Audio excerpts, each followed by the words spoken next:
Kasama natin si Julius Isamboron dito lamang sa Palengke Master. At syempre, mamaya naman natin pupuntahan si Julius Isamboron. Okay. Unahin muna natin ang Chinese New Year celebration sa Binondo. Hatid ni Leilin Caragay sa Cultural Review. Kung hey Fat Choy! Mga boss, nakikita nyo naman nakasuot ako ng Cheong Sam. Ito ang traditional Chinese dress na sinusuot ng mga taga-China worn in different colors. Kaya naman nandito ako sa world's first Chinatown na ang Binondo. Makiki-Chinese New Year ako sa kanila mga boss, kaya samahan nyo ako makikita ang kanilang culture ng mga Filipino-Chinese. Kaya tara, samahan nyo ako.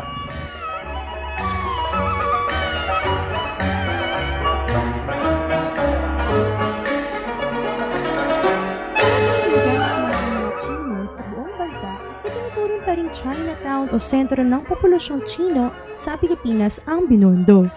Sa Calle Escolta na may habang 393 meters, dati dito matatagpuan ang mga bagong produktong ibinibenta ng mga Europeo, Amerikano at Mestizo. Natatangi ang eskolta sa iba pang kalye dahil ang mga batong ginagamit dito o ginamit na dito sa kahabaan na ito ay ibinili at inangkat pa sa Hong Kong.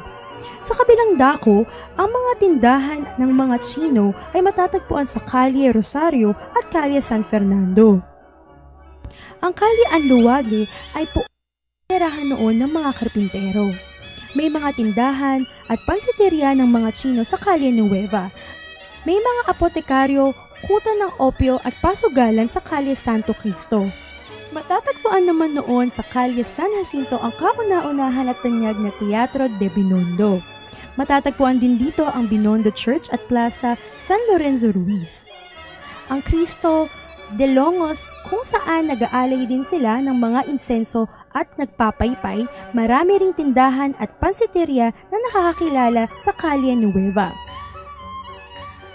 Dito sa Carvajal Street naman, matatagpuan mo ang mga exotic na Chinese delicacies at ngayong Chinese New Year ang Ongpin Street ang pinakasentro ng mga activities at dito mo matatagpuan ang pinagmamalaking tikoy. Oh mga boss, ito na ang pinakamalaking tikoy na nakita ko! Ngayon nga, meron tayong pinakamalaking tikoy, itong giant tikoy, no? Itong giant tikoy is 3 feet po yung lapad, 120 kilos or 264 pounds. Singbigat na po ng tao yan, o singbigat ko na, no? Kahit na 400 na tao, kayang kainin na ito. Pagbabago ng panahon, ang dating simpleng tikoy ay lumawig na at nagkaroon ito ng maraming flavors. Yung tikoy kasi marami tayo iba't ibang flavor. Andiyan yung classic na white, yung brown, no? Tapos ngayon meron tayong mga bago. Siyempre yung tulad ng mga ube, strawberry, pandan, sweet corn, may muscovado. Tapos meron tayong bago ngayon, yung tinatawag nating tikoy supreme. Meron siyang salted duck egg, tsaka minced pork, no? Pero ron, meron din tayong tikoy, no? Ano yung tikoy? Tikoy is yung tea, yung tsaa na tikoy. Meron tayong jasmine tea, red tea, green tea, tsaka milk tea flavors, no? Pero pa po ron, meron tayong mga tikoy na suitable for diabetics. Meron tayong tikoy light available in 2 flavors, yung classic white tsaka yung ube po. Naniniwala ang mga Chinese na pag inihain ang sticky tikoy sa Chinese New Year, ito ay nagbibigay ng good luck, good wealth, and fortune. Ang sweetness ng tikoy ay simbolo ng long-lasting happiness.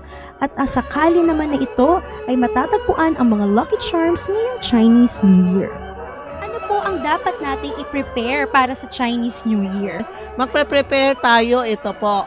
Ito ang tinatawag na prosperity basket, no? Tapos may lalagay mo ng punong bigas and coins, no?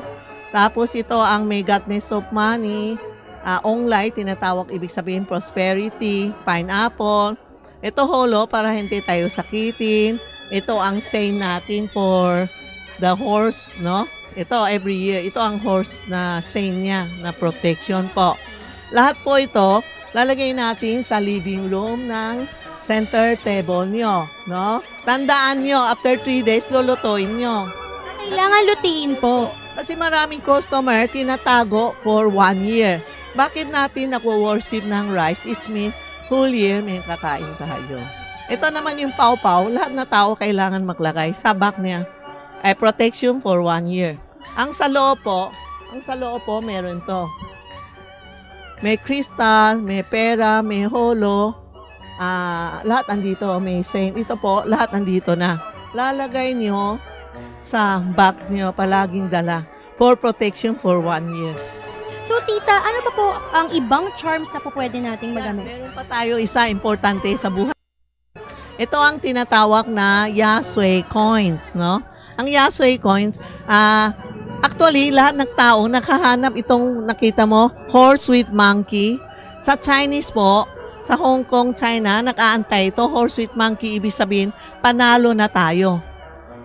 Kaya, ito, pag dinagay mo sa business, promotion, lumakas ang negosyo mo, o estudyante, mag-board exam, manalo, o kaya casino, o kaya may mga kaso-kaso, dala-dala niya sa packet o sa bag.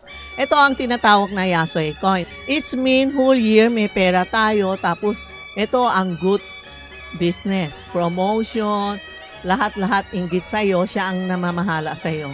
Hope na yung sinabi namin, gagayahin nyo. Every year yan.